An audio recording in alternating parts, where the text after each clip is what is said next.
Drapeau canadien en main, klaxons actionnés, les manifestants anti-mesures sanitaires au Canada continuent de paralyser le centre-ville de Toronto, et ce, depuis 3 week-ends consécutifs. Les manifestants ne décolèrent pas, ils évoquent une atteinte aux règles essentielles du droit international humanitaire. Ce n'est plus ton corps, ton choix. Ils demandent que vous ayez des choses non nécessaires et contre la Convention de Genève.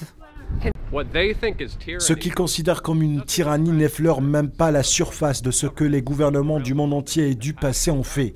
Le concept même de quarantaine qui signifie 40 jours, n'est-ce pas? À l'époque du choléra et de la peste, si vous vouliez entrer dans une ville, vous deviez rester dans un bateau de la peste pendant 40 jours avant d'être autorisé à entrer. Ces revendications sont toujours présentes, mais elles se sont enrichies du ras-le-bol lié à la situation sanitaire et aux mesures contraignantes prises par le gouvernement pour tenter de la résoudre. Ce genre de populisme américain de droite, d'extrémisme n'est pas le bienvenu ici. Tout ce qu'ils entendent d'eux-mêmes, ce qu'ils se mettent en avant, qu'ils se donnent des retours positifs. Toutes les obligations, les masques, les vaccins, l'éloignement social. Nous sommes des humains, nous avons besoin de contact, nous avons besoin de câlins. Ils font en sorte que les gens aient peur les uns des autres.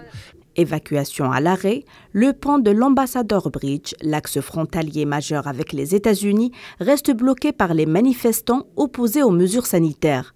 Il représente un quart des échanges de marchandises entre les deux États. Ce blocage a entraîné des perturbations pour l'industrie automobile des deux côtés de la frontière. 2 autres axes frontaliers sont également bloqués. Le premier, à Emerson, relie la province du Manitoba au Dakota du Nord, tandis que le second est situé en Alberta.